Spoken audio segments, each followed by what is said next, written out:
Olá, boa noite. Ele afirma que é possível eliminar a pobreza do mundo. E tem uma fórmula para isso. É o microcrédito.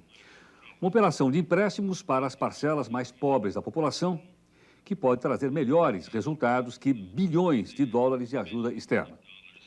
O Roda Viva entrevista esta noite o economista Mohamed Yunus, conhecido como banqueiro dos pobres de Bangladesh, na Ásia. No prólogo do livro Banqueiro dos Pobres, está descrito o cenário onde o autor desenvolveu a ideia do microcrédito. Mohamed Yunus mora num dos países mais pobres da Ásia e do planeta, Bangladesh. Embora tenha recebido 30 bilhões de dólares de ajuda externa nas últimas décadas, Bangladesh não saiu da miséria. Além disso, o país é marcado por catástrofes naturais que tornaram a situação ainda mais dura para os moradores. Nos últimos 20 anos, inundações e ciclones provocaram mortes, destruições e deixaram muita gente desabrigada. A fome ainda afeta 40% da população. Foi nesse universo de dificuldades que Mohamed Yunus idealizou seu projeto de microcrédito, criando um banco para emprestar dinheiro aos pobres, sem grande risco para o financiador.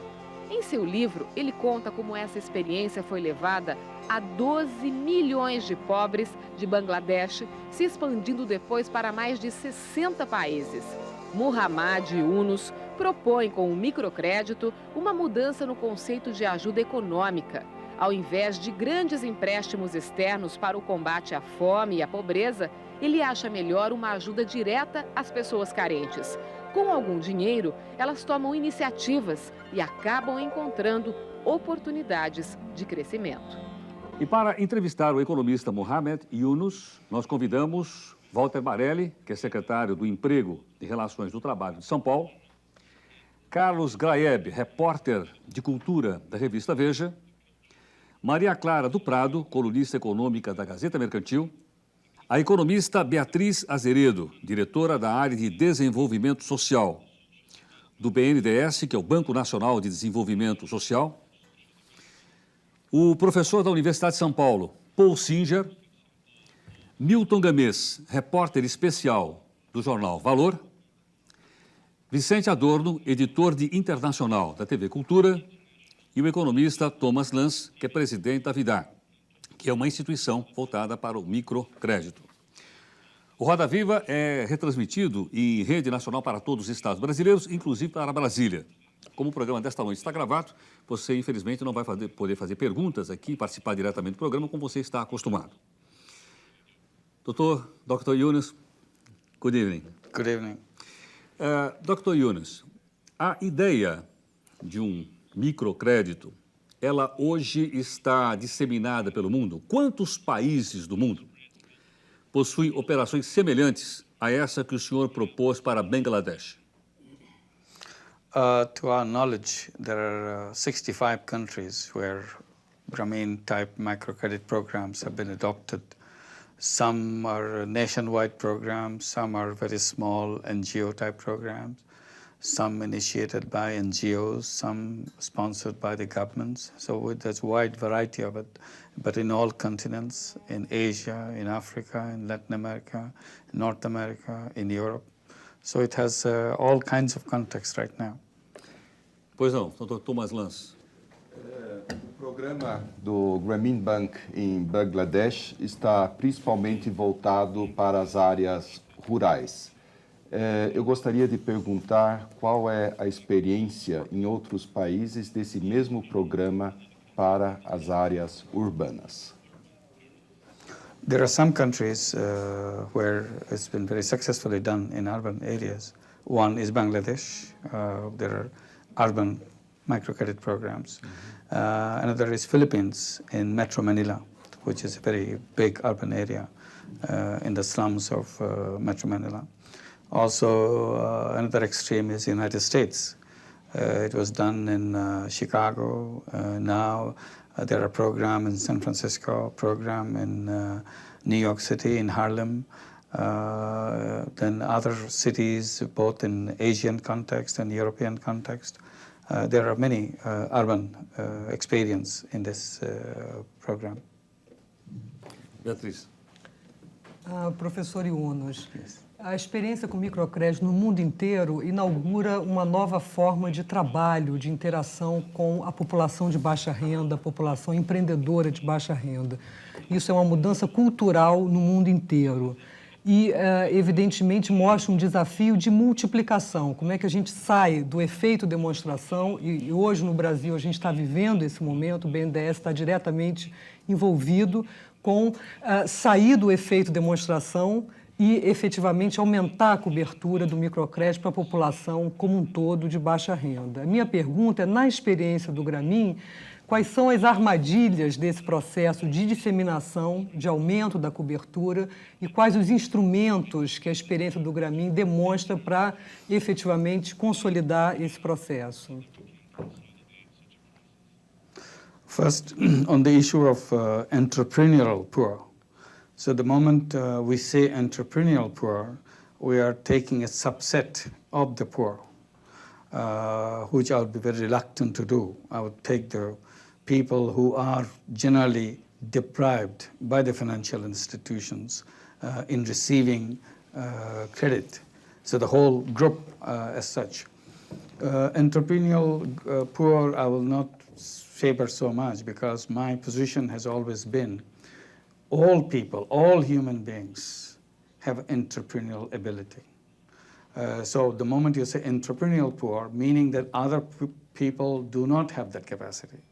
My position has always been that some got the opportunity to demonstrate that capacity, entrepreneurial capacity. Others never got that opportunity to show their entrepreneurial capacity. Even if you ask them, the person whom I'm saying that she has entrepreneurial capacity, probably she will bring 101 reasons why you must accept that she doesn't have that capacity, but I still will not believe her. Because history that passed through her has convinced her that she has no entrepreneurial capacity because society never gave her the opportunity to show it. So it first has to be demonstrated to herself that she has that ability. And people learn it, people find it out very quickly. So that's one point. Next point, from moving from a demonstration project to a kind of global spread out project. The things that I would particularly emphasize, not to go ahead before you make adequate preparation. People, sometimes for political reasons, we become very ambitious because we have to show that we have done that. Sometimes our eagerness, our emotions kind of take over the preparation phase of it. So we have to be very restrained because you have to build bases. Like if you raise a high-rise building, if you're in a rush to put the final ceiling on the top floor, probably you'll not pay attention to the ground floor. So if you're building a high-rise building, you have to be very cautious at the very foundation so that it can take the whole load of the building. So this is what I would say. It will have a kind of exponential growth. It will be very slow growth in the beginning, but as you go, gradually it will pick up the speed, and later on it will become a very high speed. But the initial phase needs a lot of control on the temptation to move on big way. So that one aspect, I think, very, very important. And as you build up the base, as you build up the instances, it becomes very obvious, it becomes very easy to build up the later examples and so on. But I feel this is one area which can be expanded to cover every single person. And I'm the one who keep on repeating by saying that credit should be accepted as a human right. So that's our goal. That's where we should be. But that doesn't mean today we start giving money to everybody so that we have finished. That is no good program at all. Yeah. Milton, por favor. O senhor poderia explicar qual é o segredo do sucesso do microcrédito? O pobre é bom pagador. Por que 95% dos empréstimos do seu banco são destinados a mulheres? Qual é o segredo para que as pessoas que recebam esse crédito usem o dinheiro para fomentar algum tipo de negócio próprio e não para comprar comida, por exemplo? Como é que elas quais são os mecanismos que o agente que concede o crédito usa para garantir o sucesso da operação. Yeah. Secret is not in the program. Secret in the person. It is the person who makes it the difference, who makes it come true. We are only trying to build a program which snugly fits into the person. Somehow we build institutions by imagining things about people, not really looking at people. We start from an abstraction of people and then build up the rest of the details of the institutions. When we try to apply that, in many cases it doesn't fit properly. So what I'm saying that as we build the program, we build by the experience of how people react to each one piece in that program. And then they can start taking advantage of whatever capacity they have. Only thing that preconceived notion that we start out with in our work was believing that people, or human being as a species, is a very creative species. And that is the distinguishing feature from any other species in the world. That it's a productive capacity of the person, innovativeness, ingenuity of the person. That was our preconceived notion. That's what our start is. When we find person who says, no, I don't know anything. I wouldn't know what to do with your money. We didn't believe her. We believed her as a first response, but inside our heart we knew, but soon she will find out she's not what she's saying. It's simply a crust built over her, around her by the society, by the environment she lives. That's what makes her say that. Once we can peel that crust, once we can crack that crust, she will be surprised that she is a very creative person. So we wait for that. We make little opportunities, little chances for her to show that opportunity. One little thing we tried, I think it worked good for us. Like many of our borrowers are illiterate persons. Bangladesh has a very high rate of illiteracy. But we came up with a kind of crazy idea that every borrower that we meet, or every person who would like to invite her into the program, should be able to write her name, sign her name. And every time we say that, they say, no, we don't need that. I never learned it. If that is the requirement, no way I can do that. So we didn't give up on that one. We continued to pursue that and gradually made funds, made it enjoyable for her. Later, try one word and 2 words, make her name small one so that she can quickly learn. And after she has tried it once, twice, 1 week, 2 weeks, 3 weeks, and she learned that on the surface of the earth with a stick because she doesn't have a pen and a pencil or whatever. And she's surprised that she scribbles something on the soil and somebody says, oh, you are Salma. And she gets shocked, she gets surprised. That little scribble that she wrote, somebody who didn't know her now can read that she has written something. So that is an element of success. And that is what is missing in most of the poor person. Poor person never had a taste of success. So we tried to create that first taste of success. Once that first taste is possible, she's ready for the next taste. So you kind of brought her in to feel that she never knew it before, now she started knowing it before. So this is how we tried to build it up. Once we do that, then other things follows. That again, within Grameen, we tried to have 5-member group. People ask us, why didn't you give loans an individual? We said we can do individual, there's no problem with that. But with a 5-member group, you have more rooms to build up future because of the responsibility and because of the sense of dignity it brings in. When I'm successful in a group of 5, not only I'm successful financially, I'm successful socially because I have demonstrated to my 4 friends I'm good, I can do the work I promised I would do. And she has a sense of competition that I can do better than others. So these things come when you put the person in a social context. Then we widen that 5-member group to include total of 40 women. So in terms of 40 women, when you demonstrate something, your confidence level goes way high. and you are ready for absorption of better, more and more challenging tasks. And this is what we have done for that.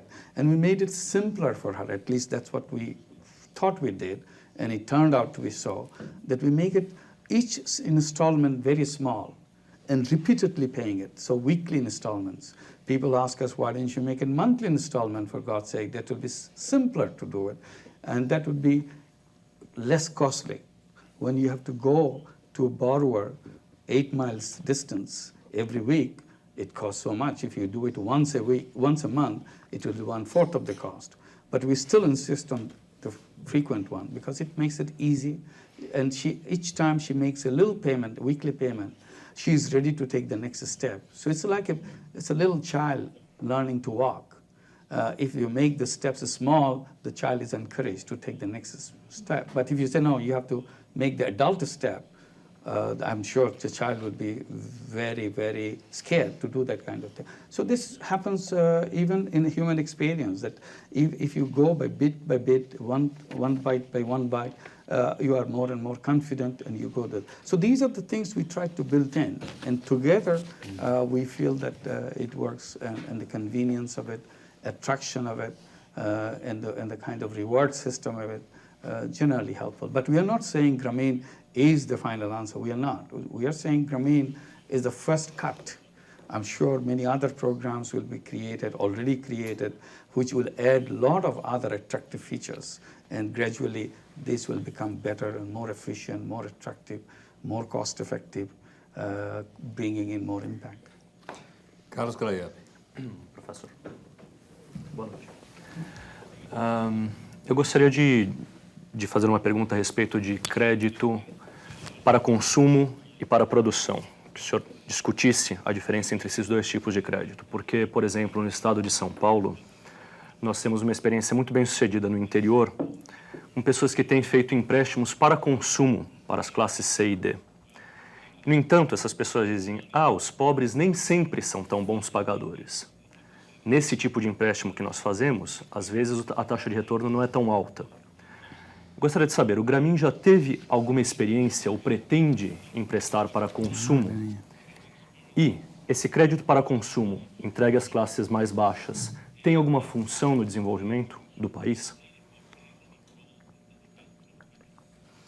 It always puzzled me, coming from the United States, going to schools there. When I got involved with this program, kind of finding my way around without knowing anything about it. And looking back at my experience, I remembered I used to get a credit card in the mailbox. I never asked for it as a student.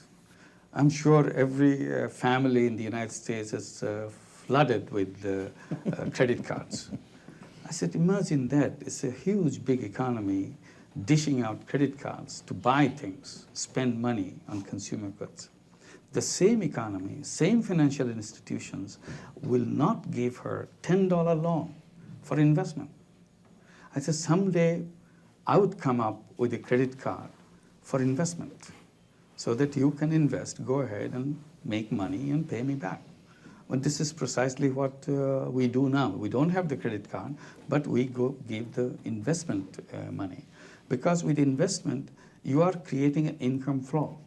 The moment you create income flow, you have that purchasing power generated. You go ahead and spend the money. But US behaves the other way. It creates the expenditure first, making you consumer, then make you worry where the money will come from. How do you pay back all the bills? So we reversed that system. We said we first create the income and let the person decide where to put the money in, because they were very in the kind of consumer credit, they were interested to sell the goods before they provided the base for the people who can create the income for themselves. I'm saying that if we can take the poor people out of poverty, what a great big consumer base you created yourself. In Bangladesh, we have 130 million people. Half the population are under poverty line, extremely poor. And they don't even afford, just to give an example, afford to buy a toothbrush to brush their teeth, because it's a luxury for them to brush their teeth. It's a conventional way, use your fingers and brush your teeth. charcoal or take a twig of a tree, brush your teeth, but not a brush. But I said, somehow, imagine that the income level has come above the poverty level. Now you can afford to buy toothbrush. You will be needing broadly 130 million toothbrushes. And probably each month or so, you'll be needing 130 million tubes of toothpaste. Imagine in an economy like that, what a flourishing business it would be to have a toothbrush industry or a toothpaste industry. Here you're always struggling with the TV commercials, newspaper commercial, few tubes of toothpaste with a tiny consumer base because others cannot afford. So it's always make good sense to bring the people into the position where they are consumer on their own legitimate right, not because somebody gave you the credit card and get your neck on the rope that now you have to pay back. That's a kind of a blackmail kind of situation. I would rather create a situation where you can afford to buy whatever you need to buy. So you have to see in a two-way thing. You are a producer first, where you generate your own production, and then which makes you the income earner in the process and brings you in the market as a consumer. The same person as a producer, as an income earner. So this is what I would say. In Grameen, we have both experience of the investment credit, which basically Grameen Bank is. Then if you look at our housing loan, Grameen is a big housing loan. We have given more than 500,000 housing loans in Bangladesh.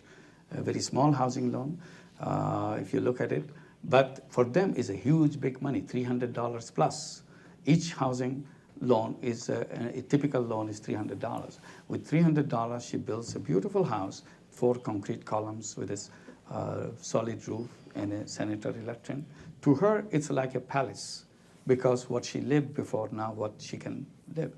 Many people say it's a consumer loan because it's housing is not productive loan. I don't want to go into argument because I always insisted this is a very productive loan. For me, it's like a factory building because that's where she works. That's where her everything, her whole life is built under that roof. Anyway, if you take that as a consumer item, this is a consumption loan, we had no problem of getting our money back because of the capacity that it builds into her. Another one recently, last 3 years we have introduced is education loan for the children of Grameen. We always encouraged our borrowers, 2.4 million borrowers, so many families, to send their children to school. So we always come back to that issue again and again, and we have something called 16 decisions. One of the decisions is we shall send our children to school. And 3 years back, we tried to review the whole thing. What happened to our children? Are they in school? We were very pleasantly surprised. 100% of Grameen children are in school. In Bangladesh, dropout for the children is the usual case for the poor families. We didn't have the dropout, 100% of the children in school. Many of the children not only graduated from the high school by already, because they have no tradition of going to school and graduating from high school. Now many of them graduating from high school, many of them now in colleges, in universities, in medical school, in engineering colleges, and so on. So we came up with another package, education loan. So anyone who are in a higher education institution, Grameen guarantees in every case 100% financing of higher education, so that poor people not only come with the money side of it, also in learning and education side of it. Because second generation is what we are looking forward to. First generation is our entry point, because she never knew about Grameen Bank. It was a big hassle even to persuade herself to take a loan. But the children are growing, playing Grameen Bank games. They play games with each kid, forming groups, taking money like you play or anybody plays Monopoly or something like that, because this is part of their life. So this is where we're looking forward to, this young generation who are coming up. So we want to ensure that the education part is complete. So we introduced that. And it's working very well. People are responding very warmly. So I said, if you can bring this two together, not in isolation consumer loans, but two together probably works much better. Vicente Doro. O senhor diz que com esses microcréditos houve até uma quebra de tradição que as crianças passaram a ir à escola quando não era esse o hábito. Agora me chamou a atenção aqui uma coisa muito interessante, que 94% dos empréstimos são feitos para mulheres. que são elas que gerem melhor, administram melhor o dinheiro, digamos assim. E o banco tem mulheres na direção ou ainda é um pouco cedo para isso em face do aspecto tradicionalista da sociedade de Bangladesh? 95% or 94%, as you said, are women among the borrowers, and we kind of persuaded by the evidence that we got, it's much better to enter the family through women. You get so much more mileage out of the loan you gave in terms of benefit to the family. Women being equipped with an experience of managing scarce resources very well, better than men in the same family. Because being a woman, she has, in a poor family, she has the responsibility of stretching whatever she has so that she can take it longer and cover better. So this is what we have backed up, we have supported by the loans that we brought in, and that worked. And that's why we changed our policy of being even-handed and gave priority to women. The result is 95% women in Grameen Bank as borrower. And the corollary of that, as also owner of the bank, 95% owner are women. But as you said about the senior staff, not only senior, as a staff in the whole of Grameen Bank, we have 12,000 plus staff, but the very small percentage of them are women. We desperately tried to keep women in the bank as an employee, but we failed because of the social problems it creates for the women. Families are who are the people who are opposed to having their daughters working for Grameen Bank, because our work is not office-based work. That's our problem. It has to be a kind of work where it needs you to move from one village to another village and dealing with poor women. And that's also a negative thing from the side of the parents. Why my daughter, who went to school, colleges, and so on, work with the poor people? They think this will reduce her attractiveness in the marriage market, that she works with the poor people. So she's not as glamorous. This is not a glamorous work. Office work is a glamorous work. You sit behind a desk, wear nice clothing and so on, it looks good. But this, they don't look good. And also walking around for a young girl is not something they look forward to.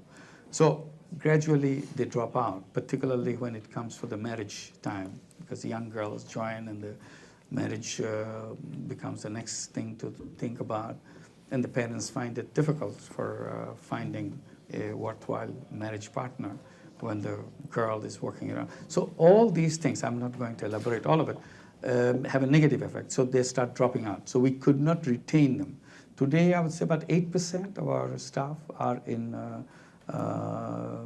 women are working in Grameen Bank. So there we didn't do very well at all. But in senior position, yes, general manager, one of the 3 general managers is a woman, deputy general manager, one of the deputy general managers is a woman, because they were the one who worked with me when I was in the university campus. They were students. So they stayed with Grameen and gradually moved up to the senior positions. But that doesn't say that it should compensate for the kind of rare presence of women along the whole hierarchy. So we have a very big gap in that.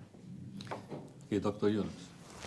Bem, nós vamos fazer um intervalo. Daqui a pouquinho nós voltamos aqui no nosso Roda Viva de hoje com o nosso entrevistado, que é o economista Mohamed Yunus. Nós voltamos já já.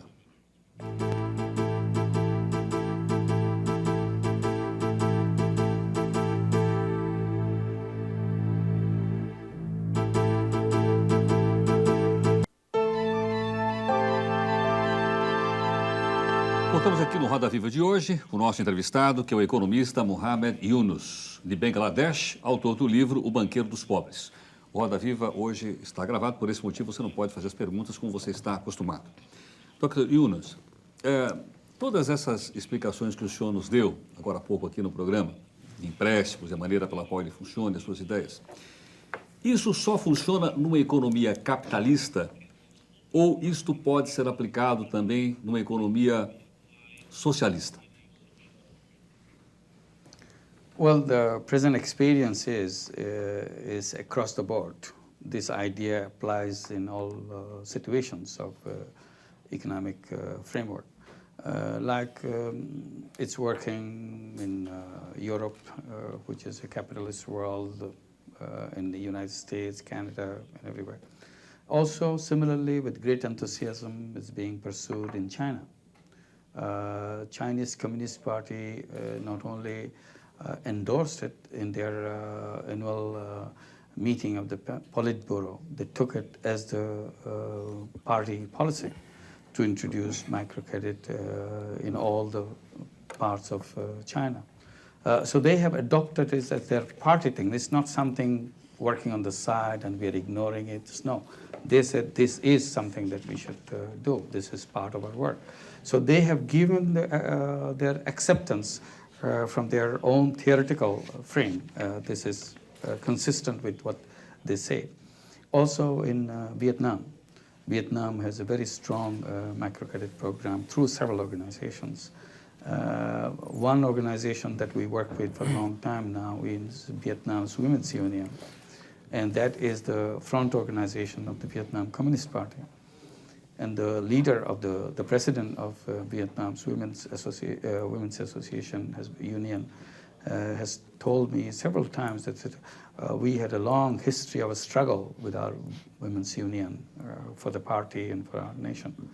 We always tried to do something, give some program for the women of Vietnam, but I never felt so good until I found Grameen model, Grameen methodology of microcredit. Because now it's not only words. These are concrete things for women to change their own life. We never had a program which women could change their own life. This is touching them. So she had no problem with her idea about the kind of economy the country should have and microcredit. So I'm saying across the board, this fits into every single notion of theoretical framework. For the reason that it is not somebody from outside which changes your life. You are empowered to change your own life. Empowering means not something put inside you. It's something removing around you so that you can bring out your own capacity to work. So I would say that this is beyond that controversy. And one remark I heard in one interview in the USA, somebody saying after the interview was over, he said, well, I didn't know what you were doing until I had this interview. Now I'm thinking that with your kind of work, like J.C. Jackson and J.C. Helms, both can eat from the same plate because they are two opposing political poles. But what you're saying, none of them have any difficulty in not only endorsing you, but promoting your case. So this is where all those ideas come to march. And this makes me feel very happy. Doutor Marani. Okay. É um grande prazer estar aqui com o senhor. Nós aqui no estado de São Paulo temos uma experiência de crédito produtivo popular que já está chegando a 70 cidades. Nós estamos emprestando cerca de $1 milhão por mês a partir do microcrédito, empréstimo de R$200 a R$5.000, com agentes de crédito, sempre no crédito produtivo popular. Agora, o nosso governador, Mário Covas, ele diz que Banco do Povo não é banco, né? Porque banco tem banqueiro, banco faz muitas exigências, os bancos não emprestam para o povo ou para o pequeno. O que o senhor acha dessa opinião do nosso governador? I agree that banks, conventional banks, kind of stayed away from reaching out to this mass of people who need access to credit in a very desperate way, but they never get it. So they become victims of loan sharks, moneylenders. You like it, you don't like it, you make strong laws against it, but they survive because the need is so strong. It is everywhere in the countries where there's a large population of poor people. In Philippines, for example, this system is called 5 and 6. You borrow 5 peso in the morning, you pay 6 peso in the evening, 20% interest per day, making it enormous burden on people. So it exists here in Brazil, I'm sure. I never investigated it, but you can scrap the surface and find out how thriving business that is. But it's still the conventional banks will not touch that because of the rules, because of the principles they have enunciated for themselves.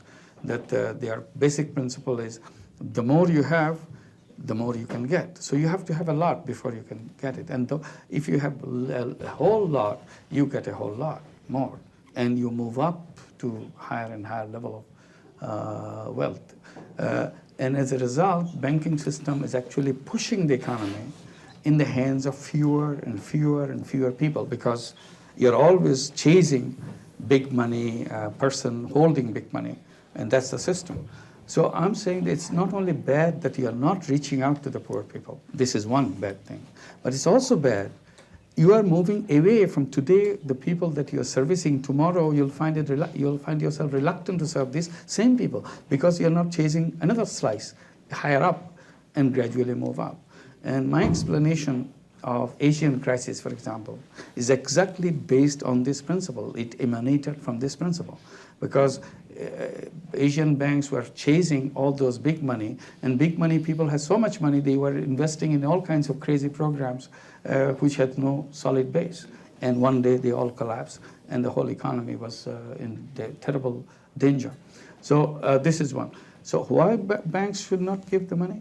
Because of their own conceptual framework. Because you have defined, the conventional banks define that the poor are not creditworthy without ever trying it out. So we're saying here is a program, let's try it out, and your program, it works. And this is a very attractive proposition for doing business with them. And throughout the world, demonstrated again and again, poor people pay much better than the rich people. At least in Bangladesh, we have a very glaring example. Rich people who borrow from all the big banks never pay back. And they are very powerful people. You cannot touch them. They control politics, they control business. So they make the banks to give them more loans so that they can, they don't have to talk about the past loans we are not there, not paying. But the same banks will not touch the poor people who are paying back. So we have to redesign the whole financial world. That's the only solution. And probably we have to create banks exclusively for poor people so that there is no escape route for them to switch on to something else. Because in most of our experience, when we say we are creating a bank for the poor and kept the other door open, gradually we move up and leave a token program for the poor and move on to something else. So I'm saying creation of exclusive financial institution for the poor people so that if you fail to do it, you have to, only option you have is to close it down because you have no escape route to move on to other businesses. But it is a worthwhile business in a financial way. It's a great experience in terms of social way because no society desires or looks forward to see so many of its fellow citizens languishing in the misery of poverty. And it makes no sense in any context at all. Maria Clara. Eu queria retomar a pergunta que o Carlos Breve fez no último bloco. Só que sob um ângulo diferente. A gente sabe que a sociedade em Bangladesh ela é estratificada de uma maneira extremamente rígida, assim como na Índia, assim como no Paquistão. Eu gostaria que o senhor fizesse uma avaliação no sentido de o sistema do microcrédito, tal qual foi implantado em Bangladesh e aparentemente bem sucedido. Que impacto e que repercussão se poderia esperar de um sistema desse numa sociedade como a brasileira e a americana, onde você tem uma mobilidade social que não existe, obviamente, em Bangladesh? Quer dizer, me parece que a preocupação do Banco Grameen é acabar com a miséria e dar às pessoas que estão nessa camada possibilidades de terem uma vida melhor, poderem educar os filhos, mas Eu não sei se essas pessoas, devido ao fato da estratificação ser tão rígida, por motivos, obviamente, culturais e religiosos, terão a mesma expectativa de avançarem socialmente, como poderá acontecer na sociedade brasileira ou na sociedade americana. Gostaria que o senhor fizesse essa avaliação. Ou seja, o modelo do Grameen, tal qual ele funciona em Bangladesh, ele funcionaria no Brasil e nos Estados Unidos, quer dizer, do mesmo jeito? My first answer is yes, of course. There's no difference between Brazil, the United States, or Bangladesh, because money is a great equalizer. No matter what you say, what social differences you have, these are all reflections of basic economic differences that we have kind of built in. So each layer stays where they are. You take off those built-in features, people will be moving back and forth. Very soon you'll see very different kind of society. To give our experience from Grameen, and I'll move on to other issues in other countries, we are a very homogeneous population in Bangladesh, unlike Brazil. We speak the same language. We come from the same ethnic background. We are a very small, compact country. It's almost the size of any one of your medium-sized state with 130 million people stashed into it, and it's growing tighter and tighter every day. In that context, poor, rich, whatever you say, even if you, basically they are all rural people. Only 15% of the population of Bangladesh are urban population, which is just the reverse of Brazil.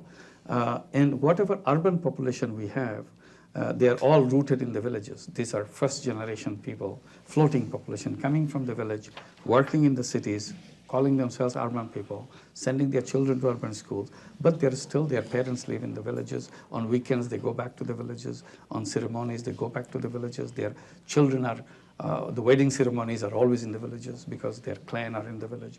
So it's a village-based world. So we have 68,000 villages of Bangladesh. And if you ask any Bangladeshi, where are you from? Whether you ask in Brazil or where you are, immediately he mentions not Bangladesh, he mentions his village or her village, because that's where she is from, that's where he is from, village. So that's the structure. And on top of it is a Muslim society. And Grameen is addressing women, poor women. So you cannot have more disadvantaged people in a society than being a poor woman, and particularly in a Muslim society. All the restrictions in the world are imposed on her. So if she can now find a way to bring her out and move on, and then her children, as I was mentioning, that we are banking more on the second generation to really mobile, really moving out. So this is where we are. And then in the beginning, she was very scared to take that money. Her usual first loan would be in the range of $30 to $35. She's afraid to take any bigger loan. And even when she is holding that $35 loan in her hand for the first time, she is literally shaking. She cannot believe anybody could trust her such an enormous amount of money. Nobody trusts her for a penny. And this organization gives her all this money. So she's shaking, probably tears rolling down her eyes. So this is her starting point. Now, once she pays back her first loan, which is a thrilling experience for her because she never thought she can pay back even one installment. Everybody said, you are no good, you are nobody. But week after week, she made sure she paid back that loan. At the end of the year, she paid the whole loan. She is such a liberated woman. She can stand up and scream to the whole world, I can take care of myself. I am somebody. And that is the feeling which brings her off from that general mass of women disadvantaged. Now today, she is in her command. She can take care of herself. So this is what the beginning point. And then she wants to see the children move into a bigger role into the family and so on, sending children to school. One of the things we always did, encouraged borrowers to send their children to school. I mentioned that. Another thing we did, every election time, when the general election comes in the country, to make sure that 100% of Grameen family members go to the polling booth and cast their vote. This is a campaign that we always maintain. And we succeeded in maintaining 100% voting from all the Grameen borrowers' family members. So that's another one. And in 1996 general election, we expanded that theme. We said not only we all go and vote, we also bring our neighbors with us to come and vote. Whatever way they want to vote, that's their right. But let's go and vote. And particularly our women neighbors, because Grameen is a women organization. So they brought in as many women neighbors as they could. So 96 election was a very strange election. We had 73% voter turnout in Bangladesh, across the country, which is way high than any other year. An amazing thing what happened, more women voted in that election than men. Never happened in the history of Bangladesh. It's always the number of women voters who turned out to vote was half the number of male voters who came out to vote. And it is the male voters who brought their wives and their daughters to come and vote for their candidates, because they thought they should come and vote for the candidates that they are voting for. In 96 election, women didn't take the choices of their men. They made their own choices. As a result, the fundamentalist party in Bangladesh, the Muslim fundamentalist party, was literally wiped out, because women never liked the fundamentalist party, because they bring a lot of restrictions on women. So that is one of the success. And then 97, there was a local election. In local election, again, we campaigned that we all vote and we bring our neighbors. When the results were out, we were surprised, this time in a very different way. This time, not only they voted, they became candidates. We were amazed, because these are women who they were very shy to talk. They were not. Now they are running for public offices. More than 2,000 of Grameen members, women, got elected in the local bodies. 2 of them got elected to become the president of the local bodies. So that is a completely different picture. So you talk about the mobility. I'm just giving in a few years what mobility has taken place. And I told you the earlier story, how we were surprised ourselves seeing Grameen children in the universities, in medical schools, in engineering universities, coming from a family which doesn't have a history of going to any school whatsoever, even the first grade school. They have no history in the entire history of their family. But not only they entered in that, changed that. Imagine these children coming out, where they will be, because now they will be as good as anybody else. Getting into institutions of higher education is not easy. You have to have very high grade to do that. So that's another part of mobility. Then I bring another example, and I'll quickly end. We created other companies like Grameen Phone. It's a cellular telephone company in collaboration, a joint venture with Telenor of Norway. We are bringing telephones, cellular telephones in the villages and giving loans to Grameen members to buy a cellular phone and to become telephone lady of the village. So she sells the telephone service. This is a new business for her, telecommunication business. A woman who never saw a telephone in her life. He never heard that there's an instrument called telephone, you can talk to anybody. She never heard that. For the first time, she saw that brand new Nokia, Ericsson, Motorola, whatever. And then she got over the surprise and learned the trick of the game, learned the numbers. She didn't know the numbers because she had been in the business, so she had to learn all those numbers. Now she is in good business. She earns a lot of money. And she makes calls across the world, and in USA, Middle East, or Japan, or wherever Bangladeshi people live for their work. They call home, people from home call them, and she makes money. And you go there today, after 3 months after she took the phone, or 6 months after the phone, you talk to her. She talks like as if all her life she was in this business. And last 15 generations she's in this business. She knows the ins and outs of this business. Imagine what happens to the children growing up. Imagine when the next generation of cellular phone will come with the web capabilities, with the internet services into it. So all these possible, what I'm saying that a human being has much more capacity than we give credit for. They quickly adopt as long as they see it makes sense to them, it is useful to them. All those differences about the caste, about the religion, about being in the bottom melt away completely. I'm in charge. I'm on the driving seat. I know where to go. You don't have to tell me. So all other barriers don't stand any chance. All we need to do is to remove the barriers that we created for them, and they will create their own road. That's all my experience tells me, and I'm totally convinced. Thank you. Professor Paul Singer. Professor Yunus, eu sou um dos seus admiradores. Eu sou professor da Universidade de São Paulo e usamos o seu livro sobre a sua autobiografia como material de um curso que eu dou sobre economia solidária. Eu queria aproveitar a oportunidade de colocar algumas questões. O Grameen Bank é, de certa forma, uma grande cooperativa de crédito, não? É a maior cooperativa de crédito do mundo dirigida aos mais pobres. Mas já existe, desde o século passado, uma tradição de cooperativas de crédito na Alemanha, em outros países da Europa, e queria saber em que medida o microcrédito e o movimento de cooperativas de créditos tem alguma continuidade ou não, ou se são coisas completamente diferentes. E outra coisa que eu queria levantar é que a ideia do crédito solidário, o fato de cada grupo de 5 mulheres se responsabilizar por cada empréstimo individual, deve levar, a meu ver, também a associação em outras atividades produtivas, cooperativas, quem sabe. Eu queria saber se experiências dessa natureza têm sido registradas. Yeah. On the cooperative, thank you very much for using the book.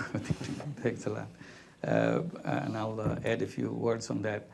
My feeling is our generation, have gone to schools and we have our mindsets created in the school, and we used our mindset to judge the world, judge the people.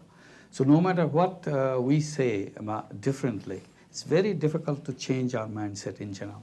Is the young people will come with their new mindsets, new ideas. So discussing this with people who have not have a solid mindset yet is a tremendous work, because they have a fresh look, fresh eyes, and fresh mind to judge things for themselves.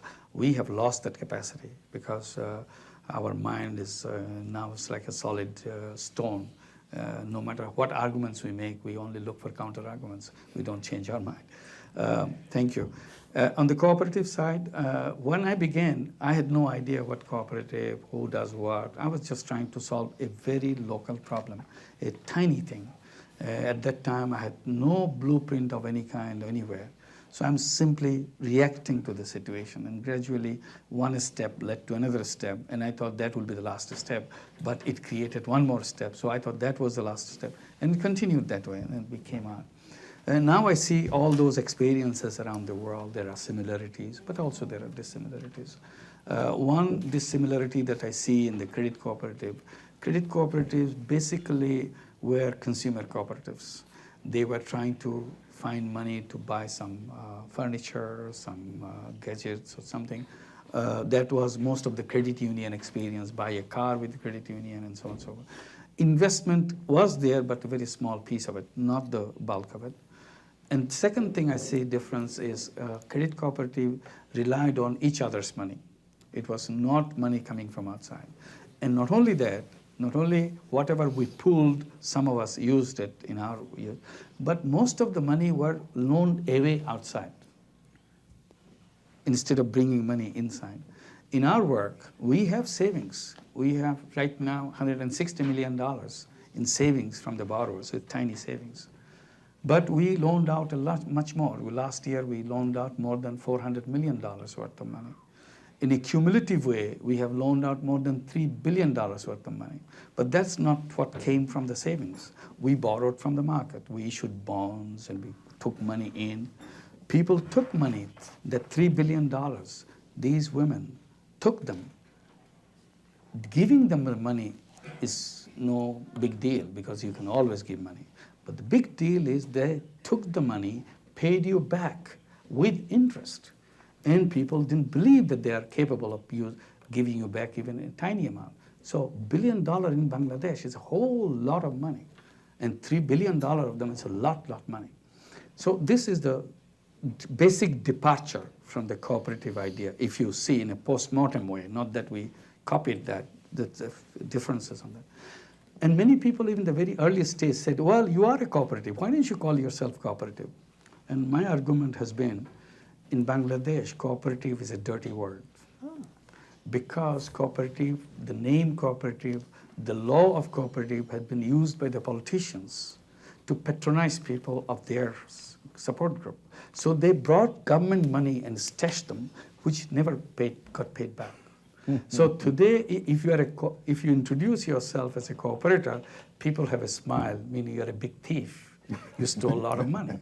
So we never want to use that feature, although there are a lot of features and basic feature of cooperative in Grameen. After all, it's a bank owned by the borrowers. So that is the basic feature of any cooperative, that we manage our own. Yeah. And this is what we do. But because of the misuse and because of the way that word, that institution, that concept that's been mishandled by our governments one after another, so we thought we better stay away from that and be other way. And that's how we use it. Yes, there are some common projects which are jointly done in Grameen, but our success rate is very low in that. For no other reason, for one, when we deal with women, these are basically our borrowers. But the moment we have a joint project, husbands get into the picture, and they start fighting with each other. Ok. Bem, nós vamos fazer mais um intervalo. Você está acompanhando aqui essa entrevista com o economista Mohamed Yunus, o nosso convidado hoje aqui no Roda Viva. Nós voltamos daqui a pouco.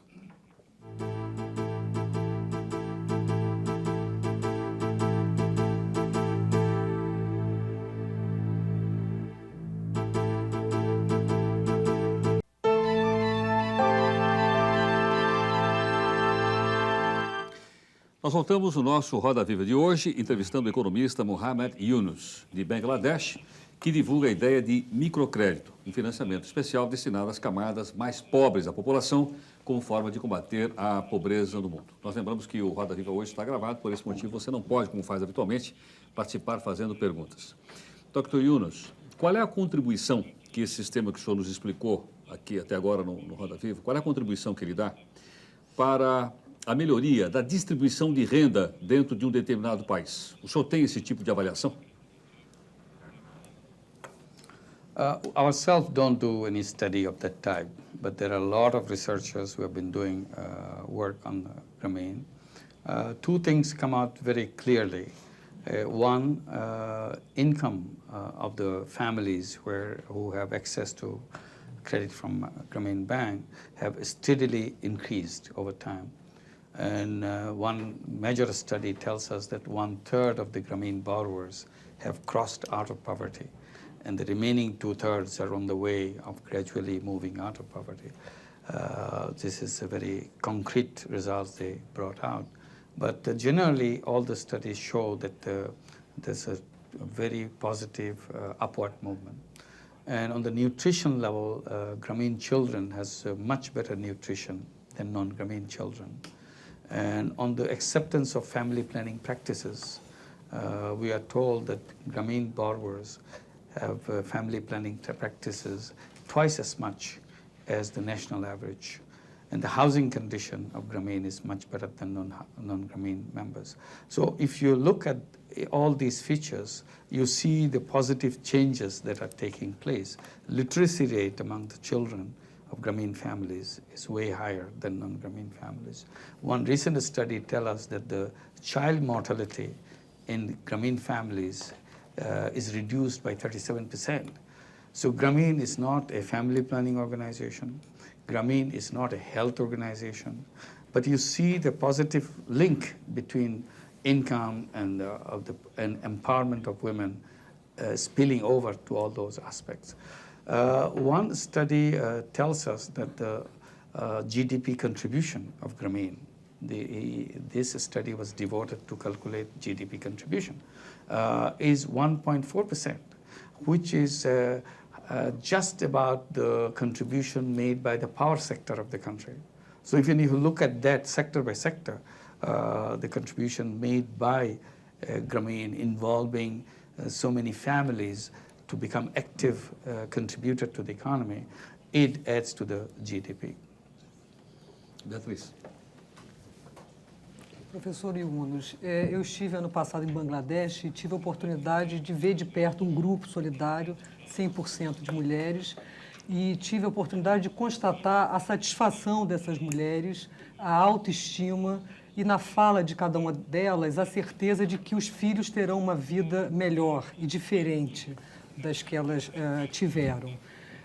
O Grameen tem nas mulheres a sua maioria, né, os clientes, a maioria mulheres, e sempre o senhor apresenta a experiência do Grameen como uma experiência de mudança da sociedade. Na sua visão, a mulher é um poderoso agente de transformação social? Very powerful indeed, because first of all, their influence on their children. Forget about the outside world. They build up the next generation. So if you empower women, if their vision, if their capacity and confidence enhances, dignity is restored, that transmits to the next generation. Next generation children will be very different kind of children if the mother is a different kind. So just living within the household. But the moment you come outside, if women become active in the society, I think that will be a very positive thing to happen in the countries like Bangladesh, where half the population are passive members of the society. Legally, they have all the rights because now modern things gives you franchise rights or voting rights or many other rights, but they are not aware of it. If they are not aware of it, these are meaningless rights. So being in groups like a 5-member group, electing a chairman of that group, chairperson of that group, this maybe look very ridiculous, such a small body and election, but that's the first taste of public office. My friends trusted me with this position, and I want to keep the trust by being a good leader for those other 4 people. And then 40 people, bigger group, and then electing these 40 people, electing their center chief. For the first time when one is elected to be a center chief, she feels so shy, she doesn't know what to do with it. But gradually she starts feeling the power in it. And then she is gradually getting ready to represent her opinion and her constituencies in other forums. So this is a training ground for leadership. It's a training ground for discovering and exploring your own capacity and so on. So I would say that the economy and the society would be in much safer, much better hands with women than what experience we had with men. Graeb. Professor, nós fizemos várias perguntas, sempre supondo cenários estáveis. Eu gostaria de saber qual é a política do Grameen Bank no caso de um desastre natural, por exemplo. O Bangladesh está muito sujeito a enchentes, a inundações. No caso do Brasil, nós temos regiões que vivem na pobreza muito em razão da seca. Quer dizer, a seca impede que as pessoas, entre outros fatores, impede que as pessoas aumentem o seu nível de vida. Então, eu gostaria que o senhor respondesse 2 perguntas. Primeiro, qual é a política do Grameen caso uma pessoa perca a vaca que comprou com empréstimo numa enchente? Em segundo lugar, se o senhor conhece alguma experiência de microcrédito em regiões de seca, em que as dificuldades são muito prolongadas, as calamidades são muito prolongadas. Não é o caso da seca, da enchente que vem e vai rapidamente. A seca fica por muitos anos. Então, se o senhor conhece alguma experiência num ambiente como esse, em que as condições são muito difíceis, as condições naturais são difíceis de ser suplantadas. Yeah. If you are building an institution which is nationwide coverage and also which deals with poor people, and not building in the disaster aspect of it, then that institution will disappear very soon.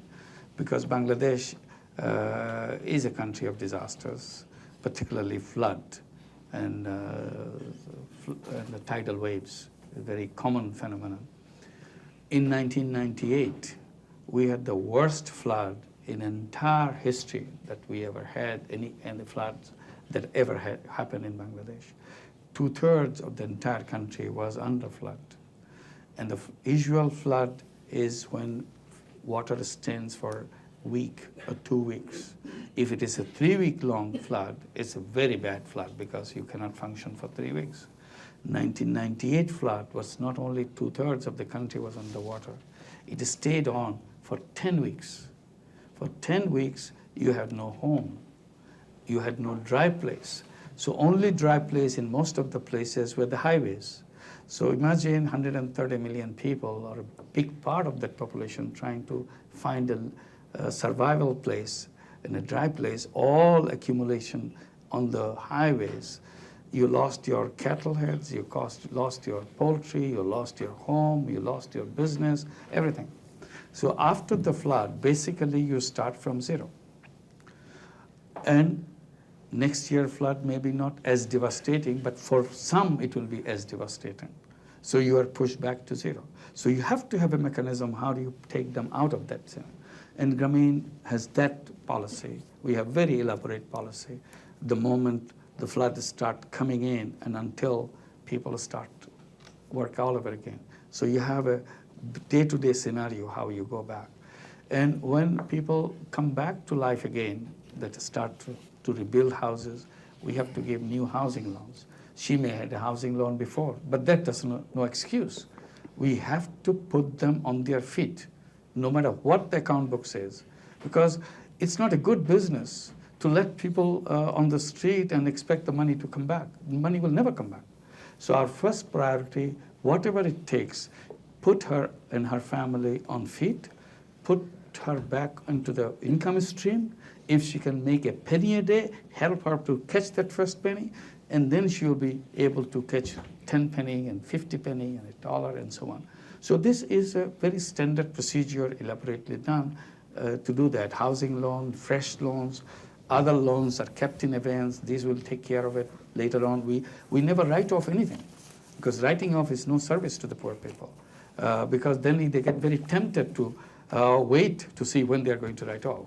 So write-off leads to more write-offs. So that's a dead end. So all these loans can accumulate, but you must create a capacity so that they can pay back all these area loans over a long period of time. This is what we do. So this is one disaster fighting strategy. Next one I'll quickly mention, but it's a very elaborate thing. We created a lot of companies around us. I mentioned one, Grameen Phone.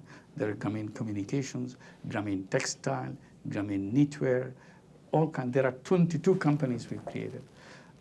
Many of them are making very good profit. Who owns this company? We don't own any of these companies. We are keeping all these companies to sell the shares of these companies to all the Grameen borrowers. So we are creating a mutual fund dedicated to buying all the shares. And then Grameen borrowers will buy the shares of the mutual funds, so that they become the owners of all these companies that we are creating. And the dividends coming from this will support them in terms of emergencies, in terms of old age. So it becomes their old age pension. This becomes their insurance fund for emergencies, or whatever needs they will have, because these companies will give them a steady dividend, and these are good companies, and we'll be creating more and more companies and buy shares from other good companies so that they can gradually invest their money into these companies, and the Grameen Securities and Management Company can look after their investment. So this is the basic strategy. Vicente Adoro. O senhor parece que vai indo sempre contra a corrente, porque o senhor mesmo disse que no seu país corporações virou um nome feio. E também os bancos têm má fama, tanto que o dramaturgo alemão Bertolt Brecht dizia: não há diferença nenhuma entre abrir um banco e roubar um banco. Mas o senhor disse, instituições econômicas têm obrigação de dar respostas para problemas econômicos. O senhor tem tentado fazer isso. O senhor acha que o senhor pode convencer outras grandes instituições econômicas a adotar esse mesmo procedimento, a passar a ver o cliente não como uma coisa de risco, mas uma pessoa que vem para acrescentar alguma coisa à sua instituição? E, por último, o senhor acha que com isso o senhor vai acabar ajudando a apagar essa má fama dos bancos?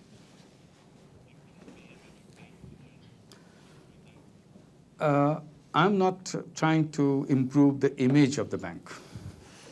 I'm trying to change the bank. If they have a bad image, they deserve it. Why change it? But you have to have the right kind of work. People must feel that you are a friend. You help people. not you are friends of a good time, and when a bad time comes, all of a sudden you have a different picture. That's not a good feeling. So banks should learn to become helpful, and this is one, in the disaster time, this is our test, whether people come rush to us that as a friend, because nobody's looking after us, would you be helping us? During disaster, the Grameen staff have a standing instruction that close down all your books. You are no longer a bank. You are a humanitarian organization. Save people. Find food for them. If somebody got injured, give them treatment, give them medicine, find the best doctor possible so that they get attention. And give them food if they don't have food. Because these are all your borrowers, they are the owners of your institution. You are their employee. So your job is to see that your employer, owner of your bank, are safe in your hand, so that they feel that they did a good thing creating this bank. So that's what the institution should be. I cannot imagine an institution becoming a kind of a robot who only thinks about money and don't think about people. Not only bank, any organization. After all, these are human institutions to deal with human beings in all aspects of it. So I will do that. Whether they will change, whether they will listen to me, that's something else. If Grameen example, if this is true, is even half as good as what I'm saying, and people will pay attention to it. Yes, if they can work like this, why can't somebody else? If I can persuade you, we'll be two together. I don't have to change the whole world. If I can change one person's attitude, that's a big success for me. Because tomorrow, probably together, we'll have 4 of us together. That's how minds change. If we can have enough people who have changed their ideas and attitudes, institutions cannot carry on the way they would. They have to change. After all, nothing works in isolation. In some way, we are all interlinked. It has to impact on policies and so on.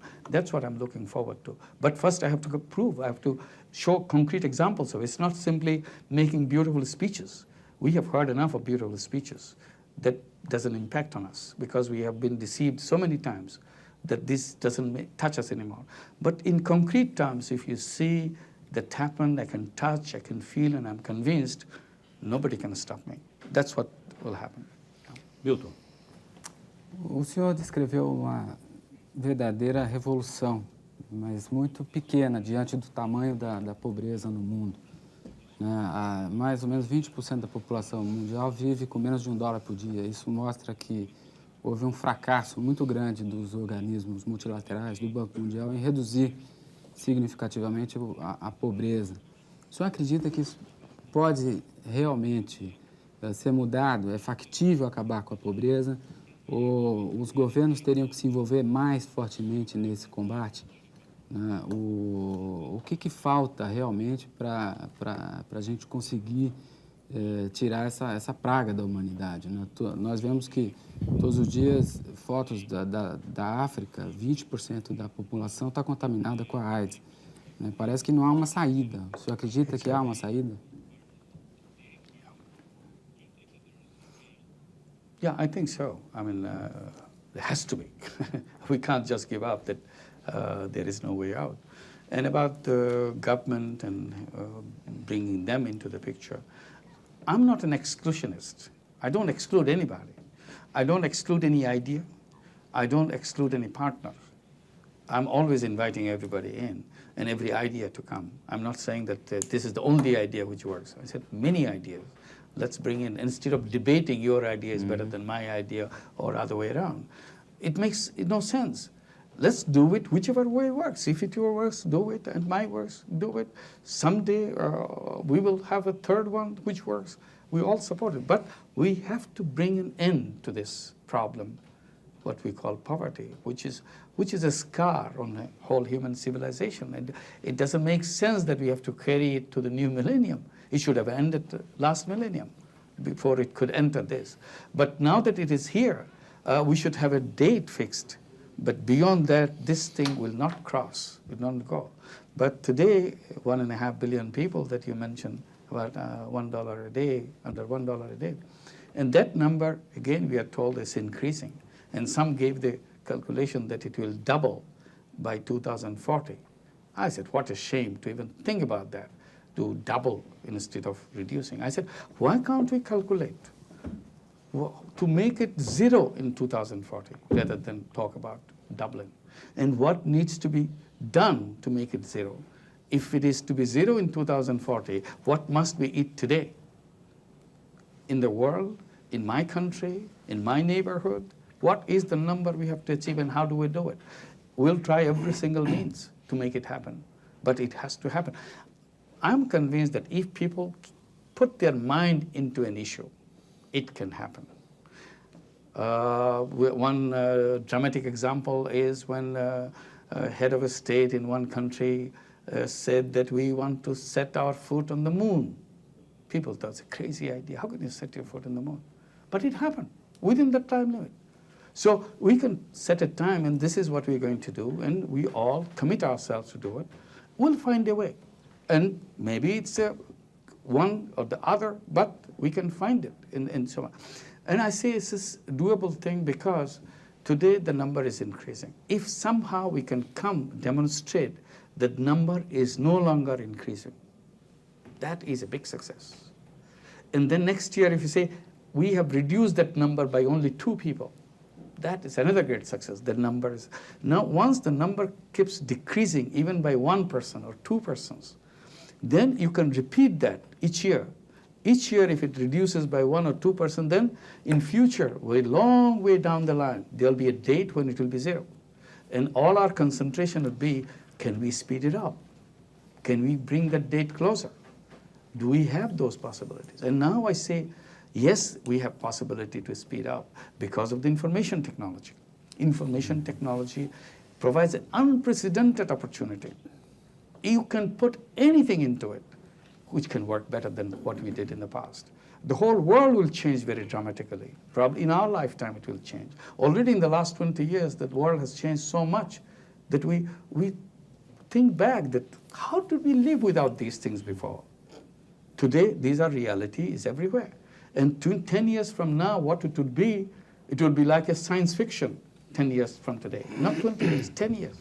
So if that is the speed of the world, why don't we bring that speed into eliminating poverty, into giving dignity to people, releasing the human energy, human ingenuity, so that they can contribute to everybody, to the whole world. So that way, I'm totally convinced it's doable. All it needs to believe in it. If we believe in it, we can do it. Thank you. Thomas, por favor. Professor Yunus, o Grameen Bank cobra 20% ao ano de juros, o que certamente não é um juro subsidiado. Eu gostaria muito de ter a sua opinião, o que vem a ser um nível de juro adequado para a concessão de microcréditos. Devemos efetivamente cobrar o custo de dinheiro mais o custo administrativo das instituições ou devemos dar uma parte do custo de dinheiro junto do microcrédito? The position that I have always taken is microcredit programs should become sooner or later sustainable. I'm not opposed to subsidy. I'm not opposed to grants to keep it a push, make it a start. But whoever is in charge of microcredit program must have a scenario that gradually we would be dependent on our own income rather than dependent on subsidy. Unfortunately, subsidy from the government has a bad element that once you're in, you get used to demanding more and more of it rather than reducing it. So that's a bad part of it. But we must make it very clear that we must come to a level sooner, as fast as we can, in a self-sustained way. So this is basic criterion. This is an objective that we must pursue with all our energy into it. The second point I make, on the question of what should be the interest rate. Of course, you have to cover the cost gradually over a period. But that doesn't mean that you are free to be inefficient and spend a lot of money and pass on that inefficiency to the poor people. So there should be some cap. There should be some limit beyond which you should not allow. In our case, we promised ourselves we'll never go beyond 20%, no matter what it takes. And even if something goes wrong, if interest rate is high, we have to squeeze ourselves. We have to be extra efficient to limit it to 20%. The reason we kept it 20%, because the interest rate that we charge, there are two. One is 8% on the housing loan and 20% on income generating loan.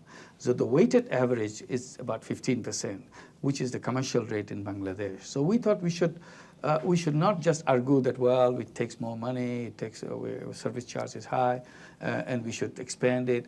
Once we get into that argument, this is a bottomless pit. You can always pass on any kind of extra cost onto the shoulders of the poor people. And we said, we will never do that. So this is another limit that we put ourselves. Another organization may not choose 20%, may choose 25%, may choose 15%. But I'm saying you decide first and stay with it and try to make do, improve your efficiency, reduce your excess expenditure so that poor are not forced to pay for your bad management. That's it. Ok, secretário Barelli, por favor. Professor, nós estamos dedicados a resolver aqui a questão do emprego. E o Banco do Povo trabalha nessa direção. Nós temos outros programas de autoemprego, de qualificação dos trabalhadores, enfim, o envolvimento da sociedade através das comissões municipais de emprego em mais de 300 municípios do estado. Eu gostaria de ver como a experiência sua se reflete no aumento do emprego através do microcrédito. We've never tried the job creation part because we don't have that capacity in a national way. We have some job creation activity within the Grameen family of companies, like the 22 companies that we created along the way. Some has more job creation part, some are less. But our emphasis always on self-employment. Because if you wait around for job creation of the wage employment type, very few opportunities that we see immediately, because people need an immediate opportunity, not in a long-term way. Although we keep on trying for those opportunities, but at the moment, instead of waiting for anybody else to hire you, hire yourself, create your own job, get on with businesses, whatever you want to do. So that's the policy, and the credit, microcredit, helps in opening up that opportunity because that's a key to creation of self-employment. Another thing we did is with our handloom weavers. These are weavers who make beautiful hand-woven clothes. And then there's very little market. Bangladesh has more than 1 million families of handloom weavers, extremely poor families. Beautiful clothes they make, but they don't have a market in Bangladesh. So we created a company, and that company is a marketing company. Market hand-woven clothes in Bangladesh, in Europe, and North America. We call it Grameen Check. It's a checkered cloth. And now we find very good response as a good quality fabric. We have sold in the last 3 years over $35 million worth of it, which is small compared to the total capacity that we have. It's a very amazing situation. These people are artisans, and it's coming from centuries-old tradition of making fabric. But they are without shelter, without food. So whoever argues that people are poor because they don't have a skill, they should come and visit Bangladesh. With beautiful skill, extremely poor. So we try to create that opportunity. This is one way of our doing that. Another, we are trying internet, expanding the market, not in Bangladesh, expanding market across the board, all kinds of possibilities. Even designing websites is a fantastic business for young people. Very creative, you can spend hours and design good quality websites. World will be needing website for every single person. Like we carry our business cards, everybody has to have a website. So somebody has to design that. If you are good, if you are doing that, whole world will come to you to create websites for you. And creating website is a simple job, but maintaining website is a long-term job. and a very attractive job. Because once you create, you have to maintain it. If you're in business, every year you have to review, you have to redesign, you have to put new information, update it. So these are attractive things. Many other businesses are coming, like call centers, answering telephone calls. Your company in Sao Paulo, but when you call that company, somebody in Bangladesh answers that company. Somebody who in Bangladesh learned Portuguese very well for 10 questions. Beyond that 10 questions, she doesn't understand a word of Portuguese. But for that 10 questions, she is an expert. So she answers those questions. And you save money, she gets a good income. So this kind of job creation internationally becomes possible. Providing security services in a remote position. Just watch the monitor. Monitor could be in Sao Paulo, monitor could be in the Bangladeshi village. And your building is safeguarded from a monitor or several monitors in some other place around the world. So all these possibilities are opening up, and the jobs are not in the conventional sense job in the new sense job. And that is coming up very fast, and we should be looking at it. It is win-win situation both ways. It's a win situation, people who are offering these opportunities, is win situation, who are putting their services and talents behind that. Dr. Yunus, thank you very much for coming. Thank you. Thank you. Bem, nós estamos encerrando o Roda Viva de hoje com a presença do nosso convidado, o economista Mohamed Yunus. E a nossa bancada de entrevistadores gostaria de agradecer a gentileza e a participação de todos aqui. Agradecemos também a sua atenção. O Roda Viva volta na próxima segunda-feira, às 10h30 da noite. Tenha, portanto, uma boa noite, uma boa semana e até segunda-feira que vem. Obrigado.